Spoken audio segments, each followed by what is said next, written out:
সুন্দরবনের সন্দেশখালিতে অমানুষ ছবির শুটিং হয়েছিল। ছবি পরিচালনা করেছিলেন শক্তি সামন্ত।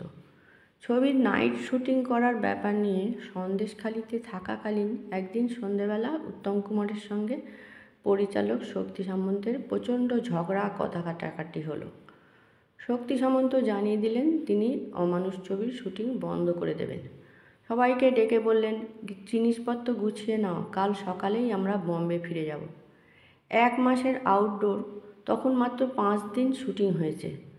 আউটডোর শুটিংয়ের সময় সন্ধেবেলাগুলো সকলের খুব আনন্দে কাটত, তাই সবাই খুব আপসেট হয়ে গেল। পরের দিন সকালে ঘুম থেকে উঠে সবাই জিনিসপত্র গোছাচ্ছে।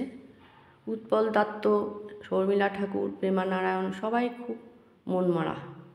সেই সময় উত্তম কুমার আবার সামনের বাঁধের ওপর পায়চারি করছেন, আর শক্তি সামন্ত নিজের ঘরের সামনে দাঁড়িয়ে সিগারেট খাচ্ছেন। এই অমানুষ ছবির স্ক্রিপ্ট লিখেছিলেন পরিচালক প্রভাত রায়। তখন অবশ্য তিনি পরিচালক হননি। সবাই মিলে শক্তি সামন্তের কাছে তাকে পাঠালো ফাইনাল ডিসিশন জানার জন্যে। তিনি যেতেই শক্তি সামন্ত প্রভাত রায়কে বললেন, আমি কি বলবো, উত্তমবাবু শুটিং করবেন না বলছেন, তাহলে শুটিং কাকে নিয়ে হবে? উত্তমবাবুকে জিজ্ঞেস করুন। প্রভাত রায় গেলেন তাঁর উত্তমদার কাছে। উত্তম কুমার বললেন, আরে আমি কি প্রডিউসার না ডিরেক্টর, শক্তিদাকে জিজ্ঞেস করো। প্রভাত রায় আবার শক্তি সামন্তর কাছে গেলেন। তিনিও সেই একই উত্তর দিলেন, আমি কি বলবো।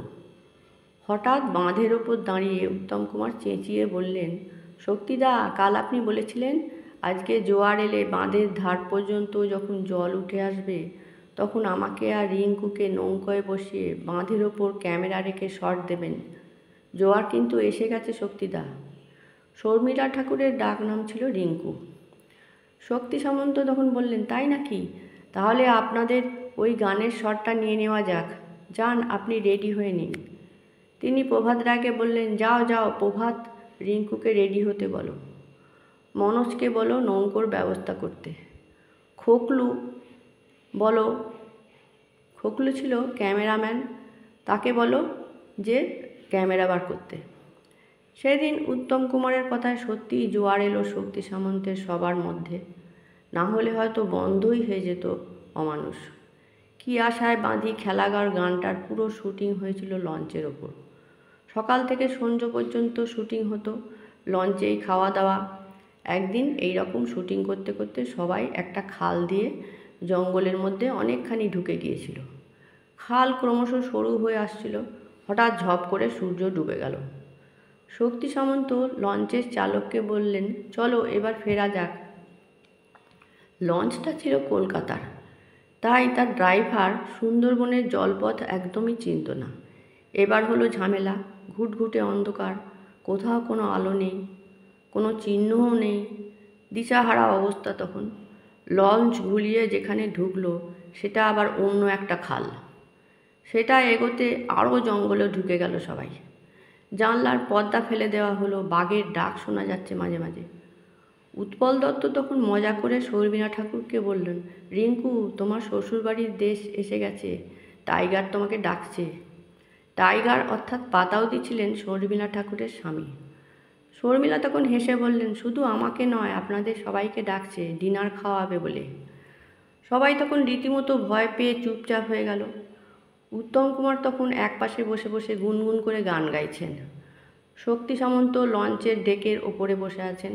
হঠাৎ তিনি একদিকের পাড়ে একটা হ্যারিকেনের আলো দেখতে পেয়ে লঞ্চের ড্রাইভারকে বললেন, ওখানে লঞ্চ লাগাও। লঞ্চ লাগানো হলো, লঞ্চের সার্চ লাইট জ্বালানো হলো। শক্তি সামন্ত নিচে নেমে এলেন। পর্দা তুলে সবাই দেখল ছোট্ট একটা চায়ের দোকান। তখন সবার একটু যেন ভরসা হলো। শক্তি সামন্তের সঙ্গে একটা লোক এলো লঞ্চের মধ্যে।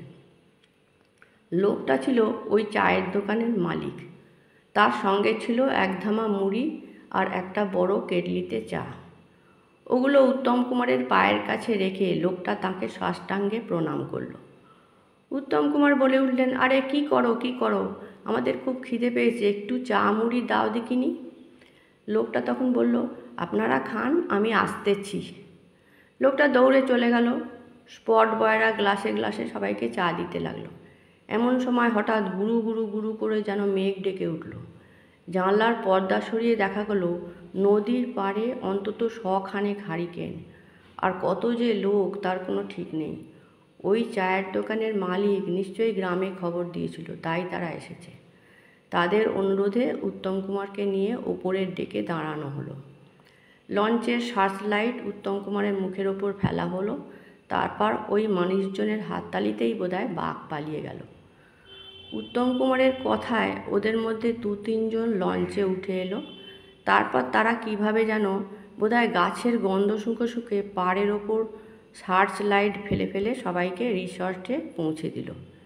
সেদিন যদি উত্তম কুমার লঞ্চে না থাকতেন তাহলে কিভাবে যে সবাই ফিরত ভাবলেই গায়ে কাঁটা দেয়। অমানুষ ছবির পরিচালক শক্তি সামন্ত জানিয়েছিলেন, উত্তমবাবুর মতো বড় মন আমি দেখিনি। অমানুষ ছবির শুটিংয়ের সময় উনি কলকাতা থেকে দই মিষ্টি বয়ে আনতেন ইউনিটের সবার জন্য। আজকালকার দিনে কে কার জন্য করে, তার ওপর উত্তম কুমারের মতো অত বড় মাপের নায়ক। উত্তমবাবু বলতেন, শক্তিবাবু নাম করা দোকানে দই মিষ্টি নিয়ে এলাম, আসুন সবাই মিলে আনন্দ করে খাই। শক্তি সামন্তের কথায় উত্তমবাবুর সঙ্গে সব কলাকুশলীদের সঙ্গে খুব সুন্দর সম্পর্ক ছিল। উনি ওদের সঙ্গে দাদার মতো বন্ধুর মতো মিশে যেতেন।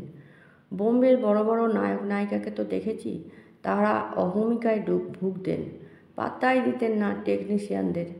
উত্তমবাবু ছিলেন একেবারেই ভিন্ন, আলাদা, অহংকার বলে কিছু ছিল না। তবে একটা দুঃখজনক ঘটনার কথা শক্তি সামন্ত জানিয়েছিলেন। একবার অমানুষের শুটিংয়ে উত্তমবাবু খুব দেরি করে এলেন। জঙ্গলের মধ্যে গোটা ইউনিট নিয়ে বসে আছি প্রায় সারাদিন। উত্তমবাবু বিকেলের দিকে এসে পৌঁছলেন। আমার খুব রাগ হলো, হঠাৎ মুখ দিয়ে বেরিয়ে পড়ল, এত দেরি করে আপনি এলেন? আমরা আপনার জন্য বসে আছি, এরকম করলে সুন্দরবনে শুটিং করতেই পারবো না। একটা রুটিন মতো আমাদের চলতে হচ্ছে। আপনার আরও কেয়ারফুল হওয়া উচিত। শুটিং ক্যান্সেল করতে পারবো না। এতগুলো কথা বলে আমার নিজেরই খুব খারাপ লাগলো। এত বড় মাপের অভিনেতাকে এভাবে না বললেই বোধহয় ভালো হতো। আমার কথা শুনে উত্তমবাবু চুপ করে রইলেন, একটা কথাও বললেন না। একটু পরে শুধু বললেন, শক্তিবাবু স্ক্রিপ্টটা একটু দিন। স্ক্রিপ্টের পাতাটা নিয়ে একটা ফাঁকা জায়গায় বসে পড়লেন। আধ ঘন্টার মধ্যেই তৈরি হয়ে বললেন, শক্তিবাবু আমি রেডি, আপনি শুটিং শুরু করুন। কি সুন্দর শট দিলেন উত্তমবাবু। জাত শিল্পী না হলে এত প্রাণবন্ত শট দেওয়া যায় না। শুটিং করছি আর ভাবছি কিভাবে ওর কাছে ক্ষমা চাওয়া যায়। শুটিংয়ের পর ওকে বললাম, আপনি কিছু মনে করবেন না, আপনাকে হঠাৎ কয়েকটা কড়া কথা বলে ফেলেছি, আমার মেজাজটা ঠিক ছিল না, আপনি আমাকে ক্ষমা করবেন। উত্তমবাবু হেসে উঠে বললেন, দূর, আমি কিছু মনে করিনি, যা বলেছেন ঠিকই তো বলেছেন। আমি সময় মতো আসতে পারিনি, আপনি কোনো অন্যায় করেননি, আমারই দোষ। এতগুলো লোক আমার জন্য অপেক্ষা করে বসেছিল। পুরো ব্যাপারটা সহজ করে দিলেন নিজে থেকেই। সেই মুহূর্তেই তিনি আমার কাছে শুধুই মহানায়ক নন, মহামানব। মানুষ উত্তম কুমারকেই আমি আবিষ্কার করলাম। আমি হলফ করে বলতে পারি, অন্য কেউ হলে রাগ করে চলে যেতেন শুটিং না করে, কিন্তু উত্তম কুমার যাননি।